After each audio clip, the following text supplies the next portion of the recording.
Assalamualaikum. My name is Umama Javed and my roll number is 1. My group members are Komal Nasir, Amara Yusuf, Kashmal Askar and Kuratulan. The goal of our presentation is to find out a chemistry problem and solve it with the help of mathematics. We have to describe that how integration is used in finding work done or potential energy for calculating the energy of revolving electron in its nth orbit by using Bohr's model. First, we have to find out that how is chemistry related to mathematics.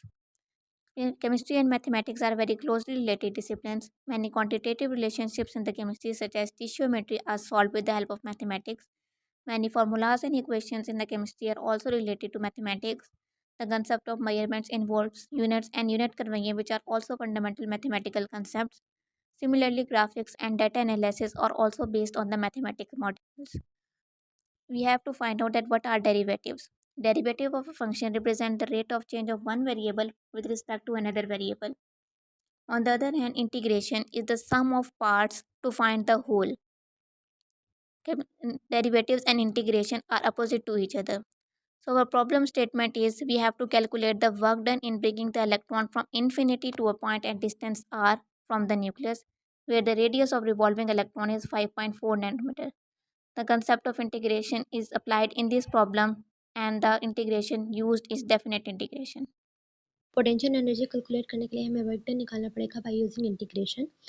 यहाँ पे integration इसलिए use की गई है क्योंकि force जो है वो कांस्टेंट नहीं है और ना ही डिस्टेंस कांस्टेंट है, और जो डिस्टेंस कवर हो रहा है from infinity to the radius by an electron वो भी हमारे पास सर्कुलर मोशन में है, स्ट्रेट पाथ में नहीं है। तो टोटल वर्क डन फाइंड करने के लिए कि कितना इन्फिनिटी से लेके रेडियस आर जो हमने कंसिडर किया 5.4 नैनोमीटर, कितना वर्क डन हुआ है उसमें हम वर्क डन को स्मॉल पैसेज में कन्वर्ट करके उसको सम अप करेंगे और इसी चीज़ को इंटीग्रेशन कहते हैं जो यहाँ पे यूज़ हुई है। यहाँ पे इंटीग्रेशन डेफिनेट इंटीग्रेशन यूज़ की गई है जिसमें हमारे पास स्पेसिफिक बाउंड्रीज होती हैं, अपर लिमिट और लोअर लिमिट। इसकी अपर लिमिट इन्फिनिटी है और लोअर लिमिट जो है इसकी वो रेडियस है जो हमने कंसिडर किया हुआ है 5.2 नैनोमीटर। इलेक्ट्रिक फील्ड जो है वो डिस्टेंस के साथ वेरी करती है। जैसे जैसे डिस्टेंस कम होता जाता है इलेक्ट्रिक फील्ड इंक्रीज होती जाती है and vice versa. Now we will find work done by in bringing electron from infinity to the point radius by using integration as following. Here the formula of work done is Z E square over 4 pi E naught R square। 1 over R square में radius के अलावा other factor constant है, इसलिए 1 over R square को integrate किया जाएगा और R square को डिनोमिनेट करने से पावर नेगेटिव हो जाएगी और फिर इसके ऊपर इंटीग्रेशन मेथड ऑफ इंटीग्रेशन में से पावर रूल अप्लाई होगा, जिसमें कांस्टेंट में एक ऐड करके उसी से डिवाइड किया जाएगा। तो ये बन जाएगा R-1 over -1। इसको 1 over R स्क्वायर की जगह पुट करने से R-1 over -1 को -1 over R करके 1 over R स्क्वायर की जगह पुट किया जाएगा। तो ये फार्मूला बन जाएगा -ZE square over 4 pi E naught R square.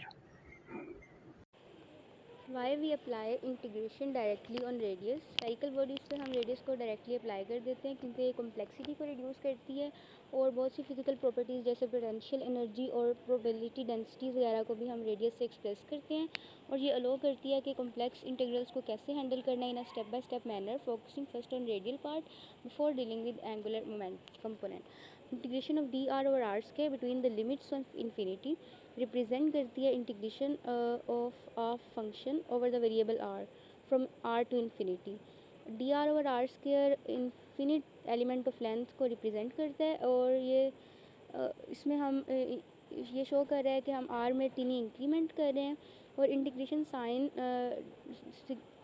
Denote कर रहा है कि हम d are over are square को टीनी इंक्रीमेंट्स को ओवर अ सर्टेन रेंज पे सम अप कर रहे हैं। लिमिट्स ऑफ इंटीग्रेशन आर से इन्फिनिटी है, आर स्टार्टिंग पॉइंट है और इन्फिनिटी पे हम इसे एक्सटेंड कर रहे हैं।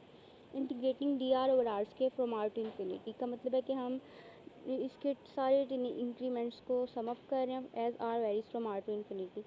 इस पर्टिकुलर इंटीग्रल का नॉन रिजल्ट है जब हम इस पर लिमिट इंटीग्रेशन अप्लाई करते हैं और बाद में लिमिट अप्लाई करते हैं तो इसका सिंपल आंसर 1/r आता है, क्योंकि r अप्रोच करता है इन्फिनिटी को, तो ये एक्सप्रेशन अप्रोच करता है 0 को, और इसका सिंपल आंसर 1/r आ जाता है। रेडियस पे इंटीग्रेशन अप्लाई करने की वजह से पोटेंशियल एनर्जी उस इलेक्ट्रॉन के फार्मूले में माइनस साइन आता है। फार्मूले में माइनस साइन की प्रेजेंस ये इंडिकेट करती है कि इलेक्ट्रॉन की पोटेंशियल एनर्जी कम होती जाएगी। जैसे इलेक्ट्रॉन इंफिनाइट पॉइंट से डिस्टेंस ट्रेवल करके न्यूक्लियस के करीब पहुंचेगा, दैट इज़ लोअर ऑर्बिट। सवाल ये है कि इलेक्ट्रॉन की पोटेंशियल एनर्जी कम क्यों होती है जैसे जैसे वो न्यूक्लियस के करीब पहुंचता है। असल में इंफिनाइट पॉइंट पे इलेक्ट्रॉन पे किसी भी किस्म की सोर्स ऑफ अट्रैक्शन नहीं लग रही होती, उसकी वजह से इलेक्ट्रॉन की पोटेंशियल एनर्जी बहुत ज़्यादा होती है। And in chemistry when you find the potential energy of electron at infinite point that is 0। लेकिन जैसे जैसे इलेक्ट्रॉन कुछ डिस्टेंस ट्रैवल करने के बाद न्यूक्लियस के करीब पहुंचता जाता है तो उस पर nucleus source of attraction apply होने लगती है, और उसी तरह उस पर जो सोर्स है वो बढ़ती जाएगी जैसे जैसे वो न्यूक्लियस के करीब आता जाएगा, तो पोटेंशियल एनर्जी कम होती है और उसकी जो वैल्यू है वो लेस देन 0 हो जाती है, and the value is less than 0 is negative. That's why minus sign indicate करता है the relationship between energy with radius, that is directly relationship between them. Radius increases, potential energy of electron also increases. That is all from our topic of presentation. Thank you.